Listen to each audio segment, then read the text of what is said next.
حامداً و مصلیاً اما بعد فاعوذ باللہ من الشیطان الرجیم بسم اللہ الرحمن الرحیم یا ایہا الذین آمنوا اتقوا اللہ وکونوا مع الصادقین صدق اللہ العظیم۔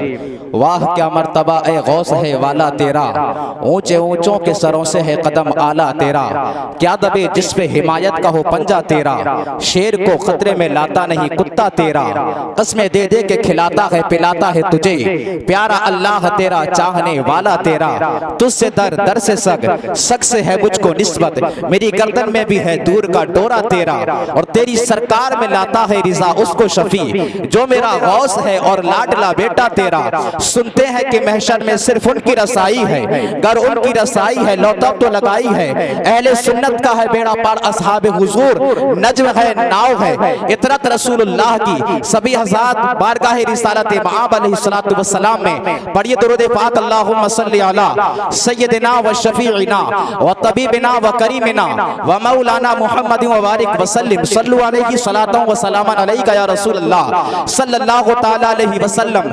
جنیٹا شریف کی سرزمین پر تشریف لانے والے تمام سنی خوش عقیدہ مسلمانوں کو یہ عرس غوث اعظم مبارک ہو، 11ویں شریف مبارک ہو۔ عزیزان ملت اسلامیہ، اللہ تعالیٰ ہر زمانے میں لوگوں کی ہدایت اور ان کی رہنمائی کے لیے انبیاء کرام کو بھیجتا رہا، ہر زمانے میں انبیاء کرام تشریف لاتے رہے، لیکن جب ہمارے نبی تشریف لائے گئے تو نبوت کا دروازہ بند ہو گیا۔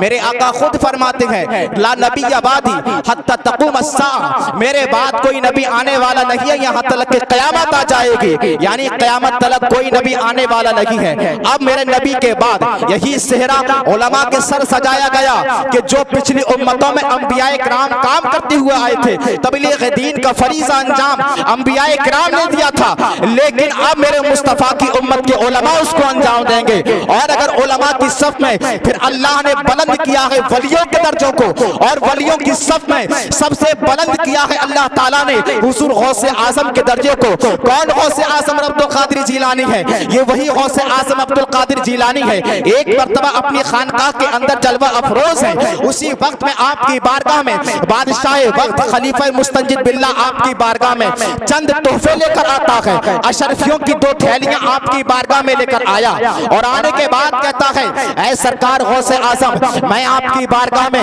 یہ اشرفیوں کی 2 تھیلیاں بطور تحفہ لے کر آیا ہوں۔ سرکار غوث اعظم اپنی خانقاہ کے اندر جلوہ افروز ہے، آپ نے اپنی نظر کو اٹھایا، بادشاہ کی طرف دیکھا، نگاہ کو نیچا کر لیا، بادشاہ کہتا ہے حضور میں آپ کی بارگاہ میں یہ تحفہ لے کر آیا ہوں، میرے اس تحفے کو قبول فرمائیے نا۔ سرکار غوث اعظم انکار فرماتے ہیں، ادھر سے وہ اصرار کرتا ہے، ادھر سے انکار بڑھتا ہے، ادھر سے اصرار بڑھتا ہے، ادھر سے انکار بڑھتا ہے۔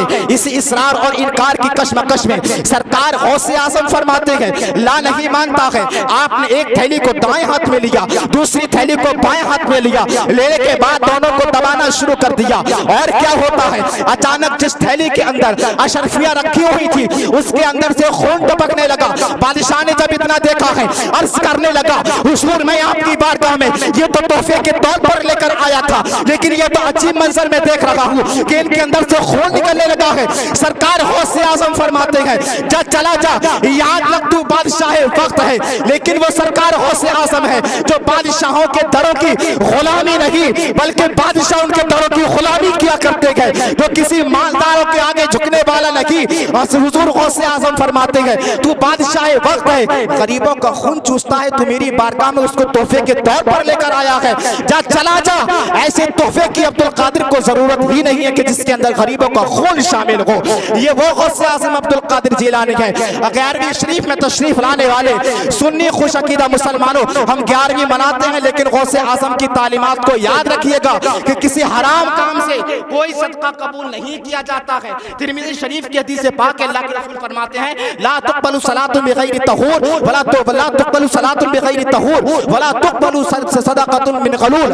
اللہ کے رسول نے فرمایا کوئی بھی نماز بغیر وضو کے قبول نہیں ہو سکتی، اور کوئی بھی صدقہ حرام مال سے قبول نہیں ہو سکتا۔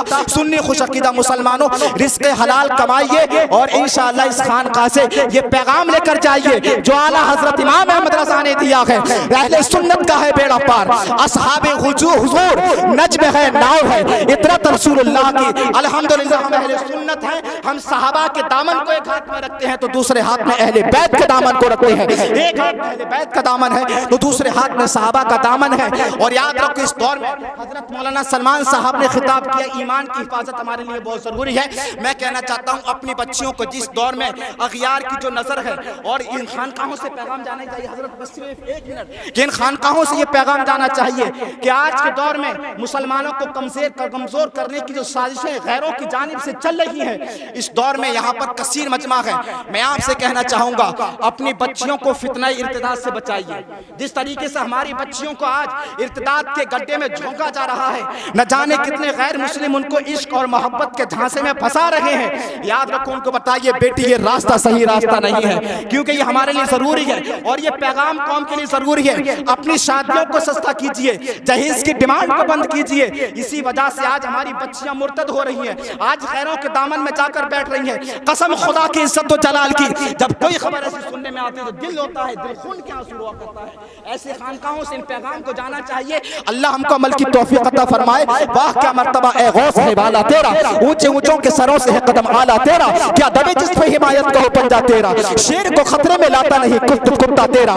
قسمیں دے دے کے کھلاتا ہے پلاتا ہے تجھے پیارا اللہ تیرا, چاہنے والا تیرا. تیری سرکار میں لاتا ہے رضا اس کو شفیع جو میرا غوث ہے اور لاڈلا بیٹا.